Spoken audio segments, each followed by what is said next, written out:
this is our second webinar, and we're getting used to it. So bear with us with little glitches here and there, and the communication ways of doing it. It says here that we need to manage, but I think we need to understand how important it is to deal with difficult employees and resistant employees. And quite often working in different environments, I find that people, managers, CEOs, directors, what have you, supervisors, they take upon themselves to try to get people on board, correct things, adjust, what have you, and put a lot of time on taking care of difficult employees, and quite often to the detriment of the group and also their own detriment. So the avenue I'm taking here is how to deal with those, but especially in terms of taking care of ourselves while doing it, because it's always a bit difficult to come up with those issues. So the main thing is to save time, but also have a quality of time while doing it, and make sure that we get into more productive, but more positive, productive teams. So before getting to the matrix, there's two basic things on which I rely, and I coach people with that. Is there's two sets of notions there. The first one is the TEA or T, and what's behind that is that for whatever projects you might have, it could be starting a business, buying some new machinery, what have you, finding new clients, prepare a vacation.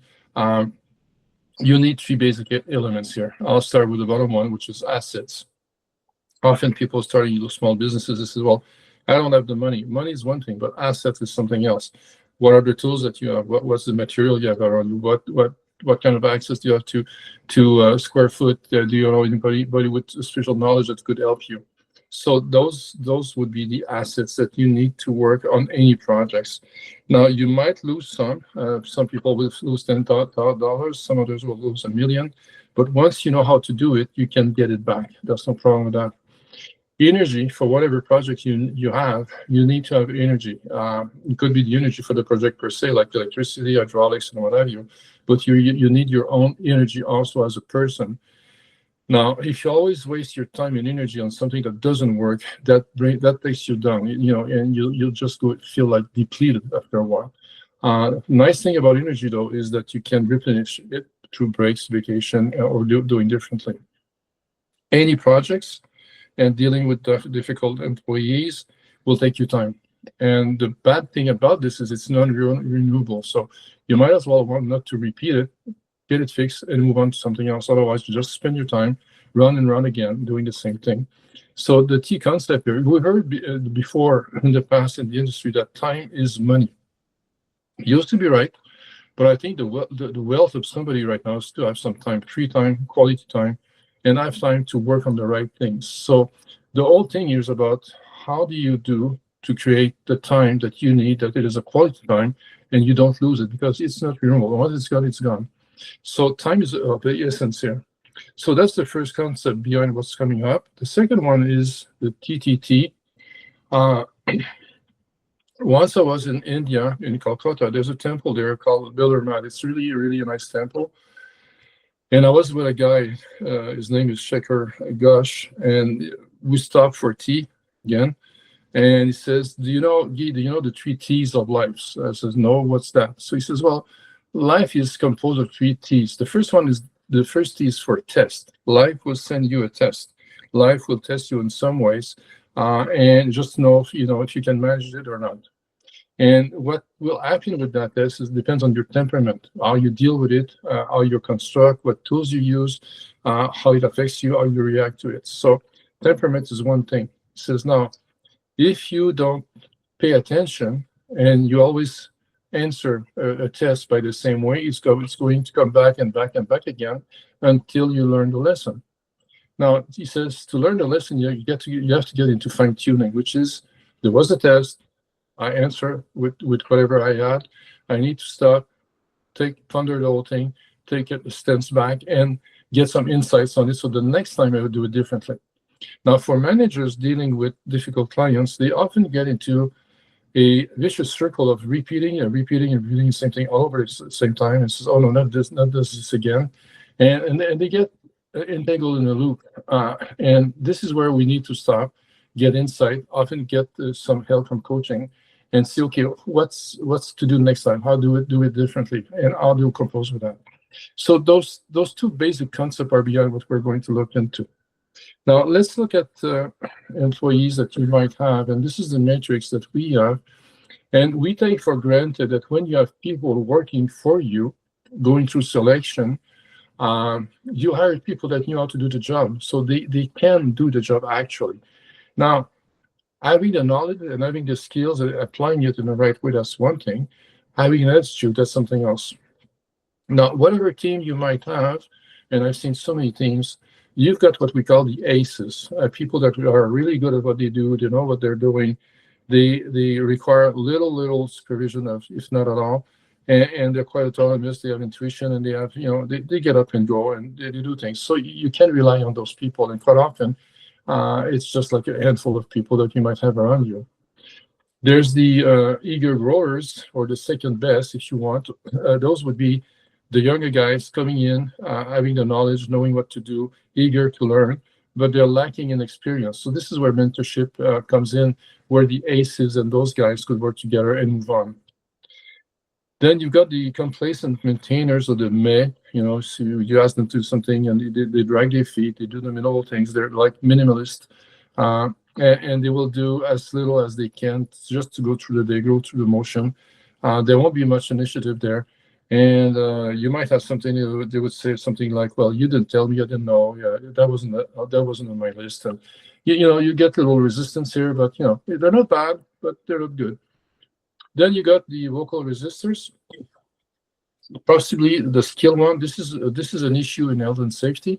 Quite often we have people in health and safety that don't use the equipment correctly, but they're quite good at what they do. So they put you in a paradox there where you want to keep a good person, but the attitude toward health and safety is not there. So the vocal resistors will be the one that always complain or oppose you or resist you or go against the grain, and to some extent challenge your leadership in your authority. And this is where we get into troubles.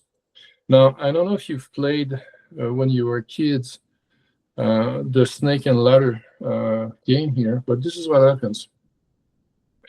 Most of the time, we work a lot and we spend a lot of time on vocal resistors, and we get into obsessive behaviors and bad behaviors and opposition behaviors, and this saps your time, your energy, and you spend so much time there.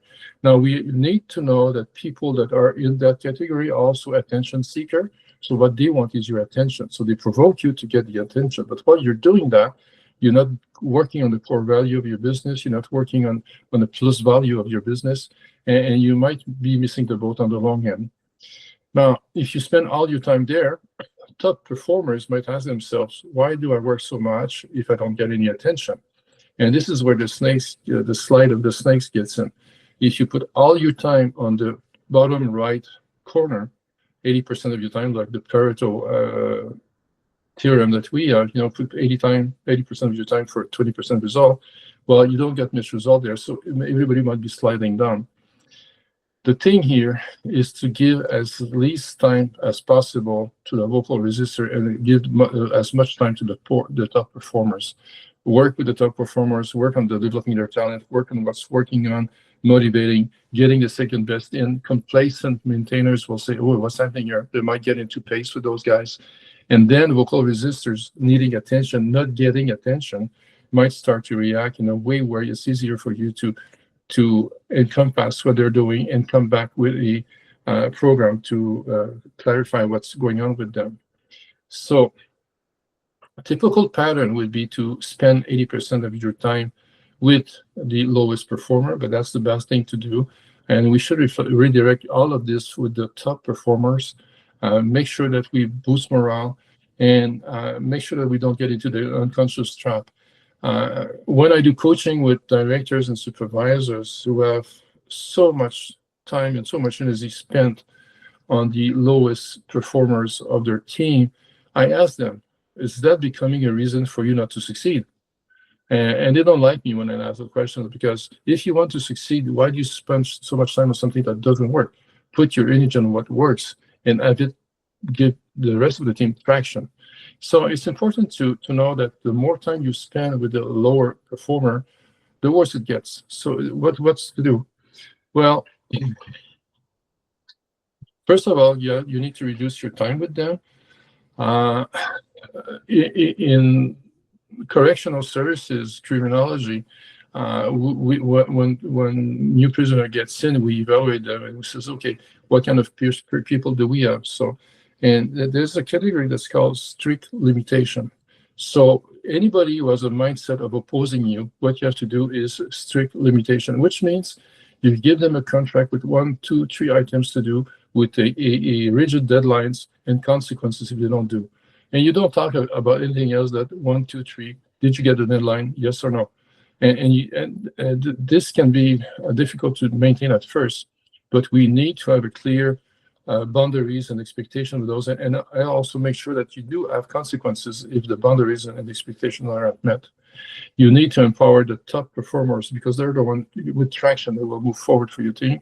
And the more you work with the top performer, the more you'll see your shift in the culture. Because if you take care of the lower performer, it becomes toxic and it will affect the whole team and the company. So you need to gear up and change the culture by empowering the one who do perform. And when it comes down to the one who doesn't perform, then slowly make sure that you have a plan for them. And eventually, what's to be done is you reduce the resistance with them. You need to identify the roots. And sometimes that's worth listening to. The complainers might have something to say, but I don't know how to say it. So take them apart, try to listen. If there's something there to work on, fine. If not, if it's like to complain because they like to complain, then you come back to boundaries and expectation, and you make it as tight as possible. Now, we don't like to fire people, but sometimes when there's no fit, we have to come to that and says, okay, what's a graceful exit here? So there's no fit, you're not happy, we're not happy, what to do? But sure enough, if you look at the slide there with the snakes and ladder, the more you're on the vocal resistor, the more things will slide down and you won't get to where you want to go. The more you put energy on the top performers, then you get more traction, and this is where it goes.